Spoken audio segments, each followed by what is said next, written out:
Bueno, hermanos, seguimos entonces en los 50 días de Pentecostés y quiero que hoy empecemos con Lucas 24:49. Búscanlo por favor ahí, Lucas 24:49. Dice así: He aquí, yo enviaré la promesa de mi Padre sobre vosotros, pero quedaos vosotros en la ciudad de Jerusalén hasta que sean investidos de poder desde lo alto. Amén. Que Dios bendiga esta palabra. Recordemos que Hechos 1:4, el Señor les dijo que no se fueran de Jerusalén hasta que no recibieran la promesa del Padre, la cual oísteis de mí. Y Lucas 24:49 nos muestra que el Señor por repetidas ocasiones lo ha hecho y esta fue una de esas. Me gusta la expresión hasta que, donde dice hasta que sean investidos de poder desde lo alto. Hoy les quiero hablar del cumplimiento de la promesa. Mire que los discípulos habían recibido del Señor el mejor instituto bíblico del mundo, ¿sí o no? Porque oraron con el Señor 3 años y medio. Y hay maestros de maestros. Yo cuando pienso en un buen maestro, pienso en el pastor Isidro.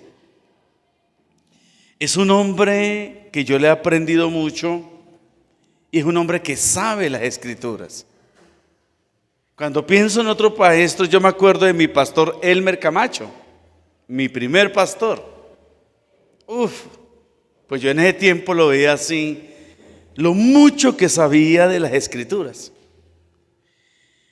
Y con él tuve la buena experiencia de estar con él, de preguntarle. Yo era intenso. Y yo a la medida que iba leyendo la palabra, yo le tenía a él hartas preguntas. Y ustedes ya saben que yo leía mucho la Biblia. Ya a los 6 meses yo ya me he leído toda la Biblia, imagínense eso. A los 6 meses ya me he leído la Biblia. Y así seguí hasta que me leí 20 veces, yo me acuerdo. Y ya no me acuerdo de más. Ya ahorita ya no la leo así, imagínense eso. Entonces, yo le aprendí mucho a él. De ustedes imagínense con el Señor. Porque no todo lo que está en la escritura arropa lo que él dijo. Juan dice que si se hubiera escrito todo lo que él dijo e hizo, dijo, no cabrían libros en el mundo, imagínense. O sea, uno siempre cree que en el evangelio está todo lo que él dijo. No, obviamente que no. Jesús dijo muchas cosas, pero están en la escritura las que él consideró que son importantes para nosotros o vitales, yo no sé. ¿Sí me hago entender? Entonces yo tuve una experiencia con el Señor que yo les he contado. Que un día tuve un éxtasis con Dios. Y yo caminé con Él como 3 horas con Jesús. Imagínense eso. Y yo caminé con Él y yo me acuerdo que íbamos caminando y yo, hágale preguntas. En esa visión, hágale preguntas y hágale preguntas y hágale preguntas y preguntas y preguntas. Y yo sentía esa curiosidad. Ustedes se imaginan los discípulos 3 años y medio con el Señor, con el maestro de los maestros, todo lo que les enseñó. Pasaron toda esa situación con Dios, todo ese proceso. Y uno piensa que con esos 3 años y medio estaban más que preparados, porque estuvieron con Cristo como ningún otro ser humano hubiera estado con Cristo. Habían compartido con Él caminatas, charlas, múltiples experiencias. Y no solamente eso, sino que un día Él los mandó a predicar y pusieron en práctica lo que Él les había enseñado. Pero las palabras del Señor en este versículo nos da a entender que esos 3 años y medio con Él no fueron suficientes. Porque dice: he aquí yo enviaré la promesa de mi Padre sobre vosotros, pero quedaos vosotros en la ciudad de Jerusalén hasta que sea investido de poder desde lo alto. O sea, como que no es suficiente, ¿no? No es suficiente el saber. No es suficiente. No es suficiente que conozca la palabra de pe a pa. No es suficiente. No es suficiente, hermanos, con conocer lo bueno que hay que hacer. No es suficiente las ganas de querer hacer, ni hacer sin el bautismo del Espíritu Santo. Pues eso es lo que dijo el Señor. Hay mucho que hacer. El Señor se iba a ir. Estas fueron una de sus últimas palabras. Él se va. Hay que predicar el evangelio. Es la gran comisión. Jesús murió por eso, por la obra, por la expansión. El Señor hizo todo eso, pero ustedes se tienen que quedar hasta que llegue el Espíritu Santo. Entonces, el bautismo en el Espíritu Santo nos capacita para cumplir los planes de Dios en nuestra vida. Porque hay 2 clases de planes: planes personales y los planes de Dios en nuestra vida. Y el bautismo en el Espíritu Santo nos capacita no a cumplir los planes personales, sino a cumplir los planes de Dios, que son más importantes que los nuestros, ¿verdad? Son más importantes. Estos planes de Dios deben ser colocados dentro de nuestros planes como una prioridad también. Y los discípulos hicieron eso. Los discípulos jamás hubieran sido efectivos si ellos arrancan a hacer la obra sin el bautismo en el Espíritu Santo. Sin la llegada del Espíritu Santo, ¿cómo se iban a ir sin Él? No se puede. Y eso es algo, hermanos, que nosotros debemos meternos en la cabeza. No podemos salir, no podemos irnos, hermanos, sin el Espíritu Santo. No podemos salir fuera de casa sin Él. No podemos planear sin Él. Y eso es lo que hacemos muchas veces, ¿no? Hace unas cosas, planea, ¿no? Y después que uno le cuenta a Dios, como un informe a Dios. Porque hay 3 cosas que podemos hacer: que le digamos a Dios los planes para que Él nos direccione, que le digamos a Dios qué quiere que yo haga, o que después le informe a Dios sobre lo que he hecho, o no le diga nada a Dios, que es lo peor, ¿verdad? Mejor dicho, son 4 cosas, ¿verdad? Y muchas veces dentro de nuestros planes no están los planes del Señor. Porque ¿cuántas veces nos hemos sentado a planificar el futuro?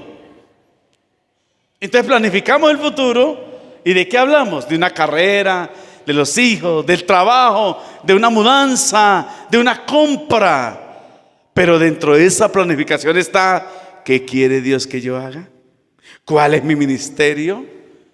¿Qué voy a hacer para que los dones de Dios se empiecen a manifestar en mi vida? ¿Qué voy a hacer para alcanzar la generación? ¿Sí me van a entender? Yo pienso que hay que tener en cuenta eso. La gran lección del Señor es esa: no se olviden del Espíritu Santo. No pueden hacer cosas sin Él. Y dijo Moisés: yo no voy si tu presencia no ha de ir conmigo. Imagínense eso. Tan bonito, ¿no? O sea que si Moisés estuviera viviendo en este tiempo, diría: yo no voy a ese paseo si tu presencia no ha de ir conmigo. Porque yo creo que hasta en eso el Espíritu Santo hay que tenerlo en cuenta, hermanos. ¿O no? Él es Dios. Y ellos Lo bueno de ellos es que ellos metieron los planes de Dios en sus planes. La misión de Dios se convirtió en su misión de vida. Y me gustaría que hoy tú reflexionaras y dijeras: de verdad, voy a comenzar a meter en mis planes los planes de Dios. Que mi misión de vida esté la misión de Jesús.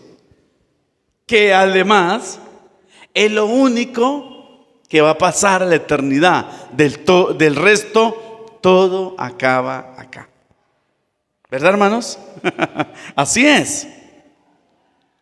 Así que el bautismo del Espíritu Santo es para hacer realidad los planes de Dios. Es para hacer realidad la misión de Dios en nuestra vida. Yo pienso que el Señor le encantaría que entre uno de los primeros propósitos fuera ese. Dios, porque dentro de la lista de prioridades, lo primero que usted coloca como uno es Dios, ¿sí o no? Porque a veces hacemos eso, o a veces yo le he hecho eso a algunas personas. Coloque la lista de prioridades: primero Dios, segundo la familia, ¿verdad? Tercero, no sé, la iglesia. Hay gente así: Dios, la familia, la iglesia, o el hogar, la familia, el resto de la familia y el trabajo. Pero hay gente que por trabajar no busca a Dios, entonces su prioridad no es Dios. Que puede pensar que sí es Dios, pero no lo es, porque la prioridad debe ser el Señor. Entonces, si mi prioridad es Dios, y si hablamos entre todos nosotros, vamos a decir: sí, Dios es lo primero. ¿Qué es lo que quiere Dios? ¿O qué espera Dios de mi vida? Yo quisiera que hoy tú, bueno, los que no lo hacemos, pudiéramos decir: bueno, Dios primero. Dios primero. Bueno, esa es la idea. Y Dios nos va a ayudar a cumplir con los propósitos del Señor. Toda cosa que se haga debe ir con el tinte del Señor. Y más si son sus planes. Entonces, aquí entró una situación, y es que ellos comenzaron a esperar. Ellos esperaron con paciencia, estaban ahí. ¿Qué hicieron ahí? Fue un retiro espiritual indefinido. Que nos dijeran a nosotros: oye, quiero invitarlos a un retiro espiritual indefinido. ¿Nosotros qué haríamos? Pues no iríamos, porque sin saber hasta cuándo. Obviamente es lógico, ¿no? Porque no somos ni discípulos ni estamos en este tiempo. Ellos entraron en ese retiro espiritual indefinido. ¿Para qué? Para orar, para adorar, para estrechar los lazos de hermandad. Realmente no sé si comieron o no comieron, porque la Biblia, no sé que esté equivocado, no me acuerdo, pero no dice que estaban en ayuno. Como que no es importante en ese momento. Lo importante era estrechar los lazos de amistad para estar con Dios en más intimidad. Pero algo tenían en común, que yo les prediqué ya. Tenían un mismo motivo, un mismo propósito, y era esperar la venida del poder de lo alto, dijo el Señor. Y estaban ahí hasta que el hasta qué llegó. Son horribles lo que dije, pero bueno, una redundancia. Llegó el Espíritu Santo. Llegó ahí. Y yo pienso que llegó porque ya Dios tiene una agenda establecida. Y ellos estaban muy bien ahí. Estaban cómodos. Ya vimos que no hay que hacer nada sin el Espíritu Santo. Y en ese sin hacer nada a veces es comodidad. Ellos están cómodos ahí. Ellos están esperando ahí. Y hasta que vino el hasta qué. Y el problema del hasta qué es que debe cambiar nuestro estilo de vida. Después del hasta qué venía acción, venía predicación, venía persecución. Después del hasta qué. Antes del hasta qué hay comodidad. Es bueno el ambiente, estamos sentados, están esperando que algo suceda, no saben qué va a pasar, no saben, están en una comodidad. Pero hay una agenda de Dios, que yo debo incluir en mi agenda. Lo ideal fuera que mi agenda fuera incluida en la agenda de Dios. Es lo ideal.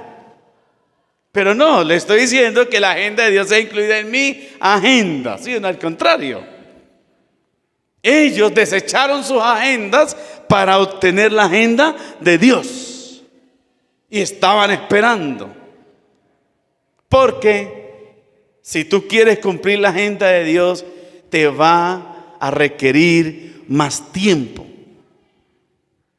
Los hermanos tienen sus cosas que hacer, tienen trabajos, tienen sus obligaciones, y empezar a actuar en la agenda de Dios es sacar tiempo del poco tiempo que le queda. Y por eso yo soy tan agradecido con los líderes o la gente que saca tiempo de su tiempo para hacer la obra de Dios, espiritual, social, lo que sea.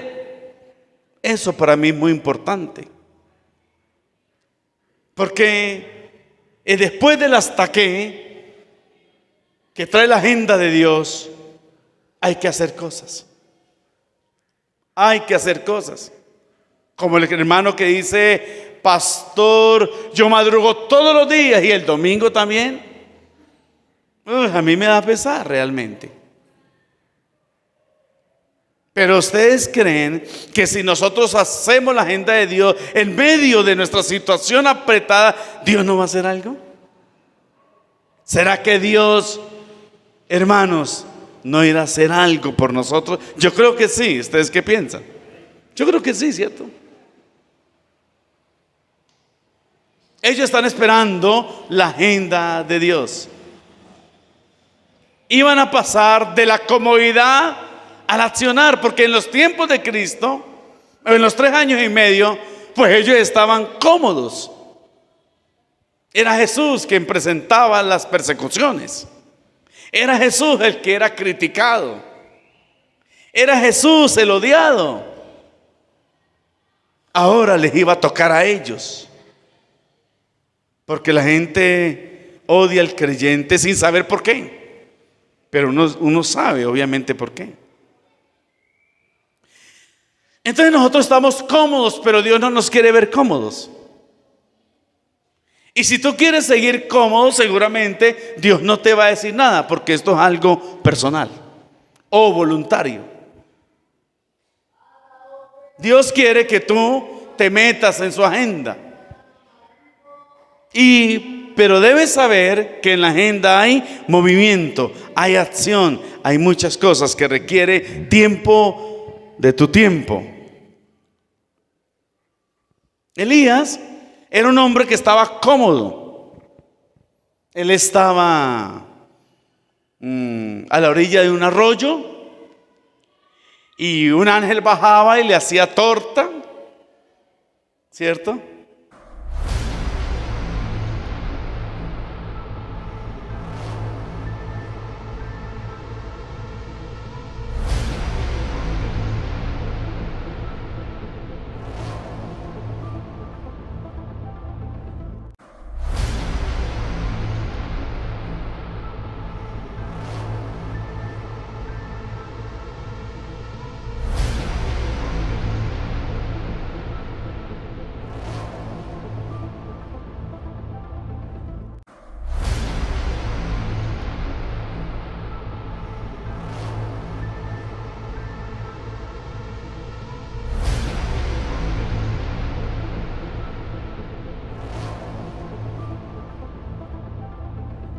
Él tuvo momentos cómodos. En otro, un cuervo venía y le traía pan y carne. Pero en la agenda de Dios estaba incomodarlo. Y ese es el problema de esto, hermanos. La incomodidad. El Yo le decía a Lina ayer y a Mari que estábamos los tres ahí. Yo por mí no iría a la iglesia mañana. Yo les dije, quisiera quedarme aquí contigo. Sobre todo después de esa crisis de ayer. Pero tengo que ir. Tengo que predicar. ¿Sí me hago entender?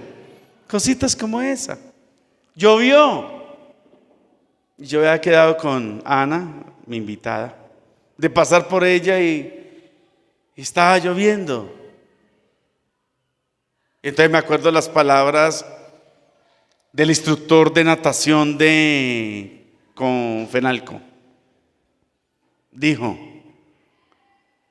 siempre hay clase, dijo. Así llueve, truene y relampaguee. Tremendo, ¿no? Yo siempre. Porque yo le dije, hay veces que por alguna razón, motivo o circunstancia, no hay clase. Yo no, siempre. Truena, llueve o relampaguee. Entonces con Elian hemos ido, menos estos futuros, porque voy a ver si nos vamos para Confato Lima. Nos queda más cerca, muy lejos por allá. Nos tocaba madrugar y a veces nos íbamos lloviendo. Y el niño a las 10:30 salía. Hasta que no se bañaba, hasta que no se vestía, salíamos a las 11 a coger la buseta porque no tengo carro. Llegamos aquí a las 11:40 para almorzar o hacer el almuerzo, porque mi esposa está así. Y entonces, para que a las 12 llegue a estudiar. Y uno dice, si uno se esfuerza por eso, ¿por qué uno no se puede esforzar por el Señor? ¿Sí o no? Porque uno, para estudiar, o sea, cualquier cosa en la vida, yo me tengo que esforzar. ¿Y por qué yo no me puedo forzar para el Señor, hermanos? Si yo me salgo de mi comodidad por mis planes, mis proyectos, ¿por qué yo no me puedo salir de mi comodidad para servirle al Señor? Entonces, lo primero que hizo Dios fue secarle el arroyo al profeta. Es decir, ya no tenía dónde tomar agua. Los cuervos no volvieron y el Señor le dijo, váyase para un lugar. Era el plan de Dios, era la agenda de Dios, pero pasó de la comodidad a la incomodidad. El hasta que el cumplimiento de la promesa trae incomodidad. ¿Tú quieres de Dios? Sí. Todos queremos de Dios. Todos, hermanos, anhelamos hacer cosas para Dios. Quiero ser más espiritual, quiero trabajar, pero debemos comprender que eso va a traer, hermanos, incomodidad. Y esa incomodidad no es fácil. Pero yo digo, si yo me someto a una incomodidad por mis cosas, ¿por qué no me puedo someter a una incomodidad por mi Señor? Ellos estaban 10 días ahí hasta rico, hermano. Cuando nosotros hacemos encuentros, tú vas a un encuentro, lo que uno le escucha decir a la gente, pastor, yo no me quiero ir, porque está rico. Cuando estaban Pedro y sus dos amigos con Jesús por allá en el monte, ¿recuerdan? Y hubo la transfiguración, apareció Jesús con Elías y Moisés, me parece, no estoy mal. ¿Recuerdan lo que dijo el apóstol Pedro? Dijo, Señor, ¿por qué no hacemos 3 enramadas?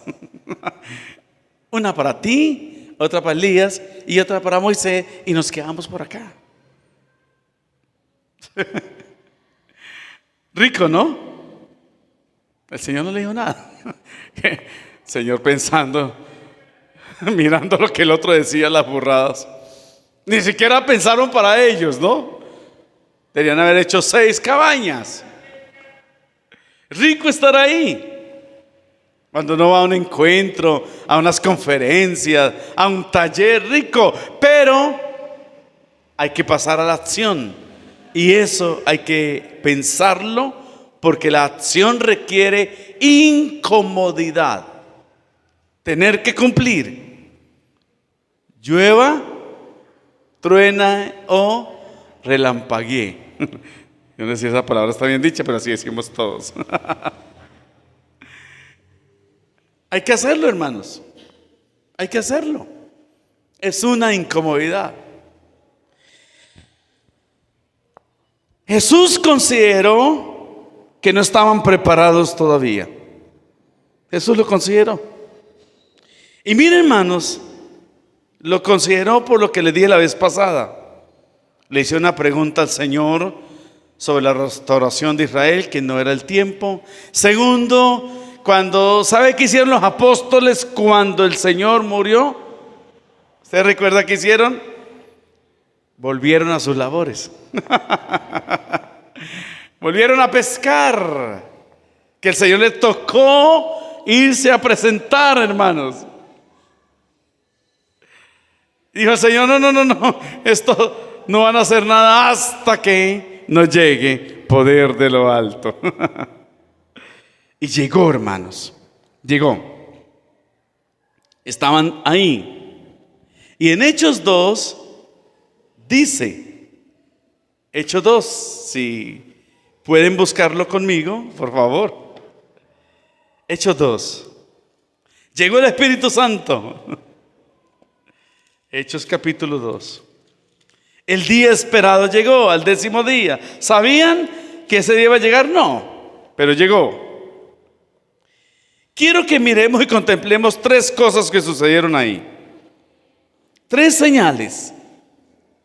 Cuando llegó el día de Pentecostés, estaban todos unánimes juntos. 2, y de repente vino del cielo un estruendo como de un viento recio que soplaba.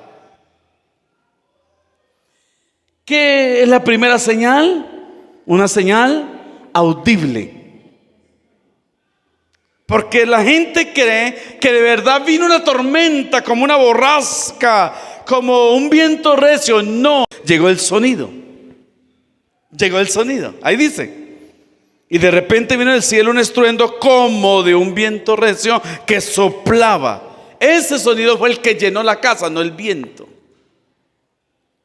Así que la primera señal es audible, sin previo aviso, de un momento a otro. Porque la llegada del Espíritu Santo tenía que ser algo único, inolvidable. ¿Por qué un viento? Porque el viento les recordaría las manifestaciones de Dios en el Antiguo Testamento. Por ejemplo, Dios le habló a Job en medio de un torbellino. Job 38:1. ¿Sí ve? Y es una larga charla con Dios. ¿Cómo sería un torbellino? Estamos hablando de un tornado. Pues tú y yo no sabemos, porque eso pasa en Estados Unidos. La división del Mar Rojo fue a través de un poderoso viento. Eso 14:21.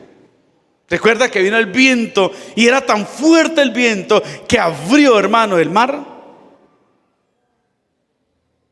Y el viento es símbolo del Espíritu Santo. Dios estaba derramando de su Espíritu. Lo que estaba diciendo el Señor: el que llegó es poderoso. Porque es un viento poderoso, pero las Escrituras también dicen que es un viento apacible. Dios le habló a Elías con un silbo apacible, el viento de Dios. Es para recordarnos, hermanos, que Dios habla, que Dios está presente, hermano, y que nuestro Dios es poderoso. Ese es el Dios que tenemos, que no tenemos que dudar, como Dios diciéndole: miren, lo que viene va a ser muy duro, va a traer mucha incomodidad, van a morir, pero tranquilos, yo estoy con ustedes. Eso es diferente. Y qué bonito, hermano, es pensar en eso. La segunda señal fue visual. Versículo 3. Y se les aparecieron lenguas repartidas como de fuego, asentándose sobre cada uno de ellos. 120 flamas de fuego sobre cada cabeza. Ellos las vieron. El fuego, ¿qué significa? Muchas cosas. Significa poder, presencia y santidad de Dios. Por ejemplo, en 1 Reyes 18:38 nos habla de su poder. Entonces cayó fuego del Señor, consumió el holocausto, la leña, las piedras, el polvo y lamió el agua de la zanja. Eso fue en el sacrificio que presentó el profeta. Cayó fuego del cielo y consumió eso. Eso les estaba recordando. Al ver el fuego, recordaron, hermano, el poder de Dios. Porque nosotros tenemos un Dios poderoso. Un Dios poderoso. No debemos minimizar eso. Pero en esos 3:2 nos habla de su presencia. Dice, allí se le apareció a Moisés el ángel de Jehová en una llama de fuego, en medio de una zarza. Al fijarse, vio que la zarza ardía en fuego, pero la zarza no se consumía. ¿Qué representaba el fuego? Presencia. Dios estaba ahí. No se nos debe olvidar que el poder de Dios está con nosotros y que su presencia está con nosotros. Amén. Y lo tercero es santidad. En Isaías 6, 6 y 7. Y voló hacia mí uno de los serafines. Mire que no fue cualquier ángel, hermanos. Fue un serafín. Trayendo en su mano un carbón encendido, tomado del altar. ¿De cuál altar? Del altar de Dios, con unas tenazas, tocando con él sobre mi boca. Dijo, he aquí, esto tocó tus labios y es quitada tu culpa y limpio tu pecado. Y Dios les está diciendo, yo soy un Dios de santidad. Las dos primeras es de saber, la última es de hacer. Debemos saber que Dios es poderoso. Debo saber que su presencia es de disfrutar, ¿no? Su presencia. Y la tercera, debo hacer porque es santidad. Y sin santidad nadie verá al Señor. Y la última, la tercera señal fue oral. Versículo 4. Y fueron todos llenos del Espíritu Santo y comenzaron a hablar en otras lenguas según el Espíritu les daba que hablasen. Y aquí ya no hay mucho que decir, ni versículos que mostrar, porque a Dios le gusta hablar. Pero ¿qué es lo que quiere Dios? Que hablemos sus palabras, que hablemos su lenguaje. Ellos hablaron según el Espíritu les daba que hablasen, y nosotros tenemos que volver a eso. Como a ese momento crucial, precioso, como a ese existir con el Señor, a ese mover de Dios, tenemos que volver. Y en estos 90 días tenemos que activarnos, hermanos, que ya se va a acabar el año, otro año más, y con un cambio de año no viene una nueva vida. Eso es mentira. No dice año nuevo, vida nueva y proyectos nuevos. No, es mentira, la vida sigue lo mismo. ¿Sí o no? Nos toca es tomar decisiones. Dios siempre ha hablado. Me gusta lo que hice cantar y ya con esto termino. Me gusta, me fascina lo que Dios le dice a la iglesia. Me parece hermoso. Está en Cantares capítulo 2, creo que está 8. La voz de mi amado de aquel viene, dice ella, ¿no? Bueno, y empieza a hablar.